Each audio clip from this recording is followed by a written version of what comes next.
Muslim.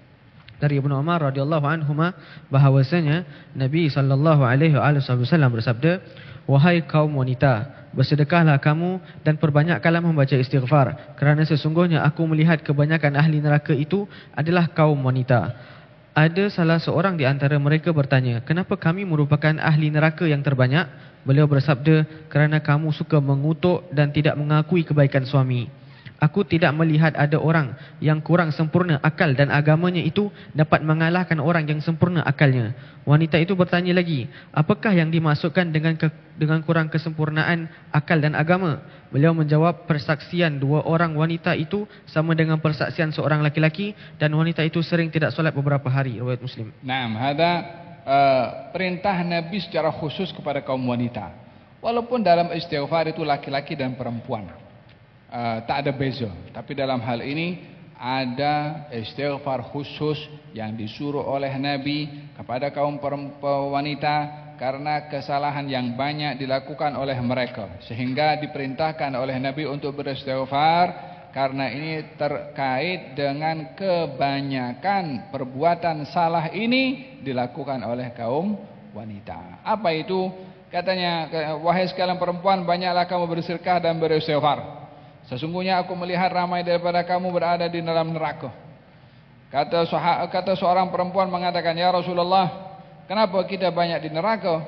Kata baginda Rasulullah, "Sebab kamu tukfirna la'an, banyak mengutuk, yakni lisannya tidak dijaga. Wa takfurnal ashir, dan suka mengingkari kebaikan daripada suami." Yakni suka mengutuk, mulutnya itu suka menyakiti orang dan mengingkari ihsan daripada suaminya. Yakni suaminya berbuat baik 10, sekali buat tak baik yang diingat 1 tu, yang 10 lupa. Ini berlaku pada kebanyakan, bukan semua. Tapi laki-laki macam mana? Laki-laki seronok, tengok balik rumah bagi tahu sama dengan punya bini. Sebab kita majlis taklim Habib Ali ni kan, tengok macam mana. Wallahi dugaan perempuan itu untuk berhadapan dengan suami walaupun berat, tapi ia pada hakikatnya ringan berbandingkan bagaimana beban suami kepada perempuan, kepada istri. Walaupun suami tidak dikenali sebagai suka memaki, walaupun suami tidak dikenali sebagai yang banyak mengingkari ihsan daripada istri, karena tanggung jawab suami lebih daripada sekedar menjaga mulut dan juga menjaga sikap, tapi ia bertanggung jawab bukan kepada istrinya saja, dia bertanggung jawab kepada segala-galanya. Dia bertanggung jawab kepada akhlaknya istri, dia bertanggung jawab kepada nafkahnya istri, dia bertanggung jawab kepada pendidikan istri, dia bertanggung jawab kepada anak yang dilahirkan daripada istri. Semua itu tidak ditanggung oleh istri kepada suami. Jadi istri berat tanggung jawab kepada suami pada bahagian ini, suami lagi berat tanggung jawab kepada istri pada bahagian yang lain. Iya kan? Bukankah di dalam hadis Nabi Muhammad SAW katanya, laki-laki itu pemimpin kepada keluarganya, dia akan ditanya oleh ke atas kepimpinannya. Masa sebut perempuan, dibagi tahu perempuan itu bertanggung jawab kepada siapa ditinggalkan oleh suaminya, yaitu daripada harta dan juga apa yang ada dalam rumah. Perempuan tanggungnya di sekitar situ saja, laki-laki bertanggung jawab dengan semuanya. Mana yang lebih besar tanggung jawabnya? Ya laki-laki. Jangan seronok dulu laki-laki, berat. Tapi bolehlah nak bagi tahu kepada orang rumah tu, jangan bolehlah kan, untuk kebaikan. Tapi awak lebih bertanggung jawab kepada orang rumah. Faham tom? Wallahu taala. Waktu sudah habis. Nah, sambungan hadis ini akan dibahas pada pertemuan yang akan datang insyaallah. Berkenaan dengan kenapa Rasulullah mengatakan perempuan itu kurang akal dan kurang agama. Sehingga ramai orang perempuan pun juga protes. Kenapa kita dikatakan orang kurang akal?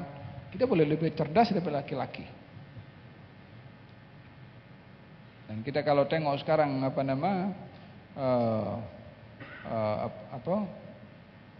dalam dunia profesional banyak yang terlibat di situ adalah perempuan. Dekat university lagi banyak perempuan daripada laki-laki. Ya kan? Diberikan penjelasan oleh Nabi, maksud kurang akal itu bukan maksudnya kurang cerdas, bukan itu. Yang dimaksudkan kurang akal adalah kalau ada masalah-masalah yang menuntut kesaksian daripada perempuan, perempuan itu mesti 2. Kalau laki-laki cukup 1. Kenapa perempuan 2, laki-laki 1? Bila ada masalah pergaduhan apa, yang akan datang untuk meleraikan laki-laki bukan perempuan. Jadi kebanyakan perempuan akan melihat daripada tempat yang jauh. Untuk melihat sesuatu itu hakikatnya macam mana, mesti dekat. Sementara kalau perempuan itu jauh, untuk melihat sesuatu secara dekat, maka tak boleh mendekat. Maka pandangan untuk menjadi saksi mesti dikuatkan dengan orang lain, perempuan juga, karena sama-sama menjauh. Tapi kalau laki-laki ada masalah dengan apa, dia mendekat, dia tengok jelas apa yang berlaku, maka cukup dengan 1. Karena masalah bila berlaku antara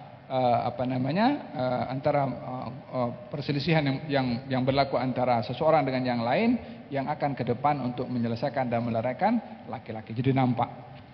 Sementara perempuan melihatnya daripada jauh, maka mesti dikuatkan dengan yang lainnya. Ini sama sekali tidak berbicara tentang kecerdasan IQ. Boleh jadi perempuan lebih pandai, lebih cerdas daripada laki-laki. Bukan itu pokoknya. Yang kedua, kurang pada agama, karena perempuan kalau berada dalam keadaan haid, dia tidak sholat. Laki-laki tak ada haid, maka dia kena sholat. Hatta dalam keadaan janabah, maka dia kena mandi, tetap sholat juga. Oleh kerana perempuan pada masa-masa tertentu haid atau nifas tidak sholat, maka dinilai kurang pada bahagian agamanya. Apa maksudnya kurang agama? Adakah dia tak dapat pahala sholat? Yang suruh dia tak sholat siapa? Siapa yang suruh? Allah subhanahu wa ta'ala. Takkan Allah, aku tak bagi pahala. Tak ada Tuhan akan berkata demikian. Yang suruh dia karena ada hikmah yang ingin diberi kepada perempuan lebih daripada apa yang diberikan kepada laki-laki yang tidak ada haid kepada dia. Jadi perempuan ketika tidak sholat, yang suruh itu adalah Allah. Ketika dia tidak sholat, dia sedang beribadah kepada Allah dengan taat kepadanya yang suruh untuk tidak sholat. Taat itu kan ibadah juga. Cuma kurang pada bilangan sembahyangnya kalau diukur dengan laki-laki tetap sholat. Jadi perempuan jangan merajuk. Jadi maksudnya itu dia kurang pada akal dan agama, pada bahagian yang dijelaskan sendiri oleh Nabi SAW. Hadis ini banyak dipertikai, tahu. Ini apa Islam ini? Mendiskriminasikan perempuan. Pahami dulu hadisnya, bro. Jadi kita kan paham itu. Kalau jelas mengikut apa dijelaskan oleh para ulama, kan takkanlah Nabi itu sampai mendiskriminasikan perempuan. Dia kan nabinya laki-laki dan perempuan, bukan nabinya laki-laki saja. Wallahu ta'ala alam bissawab.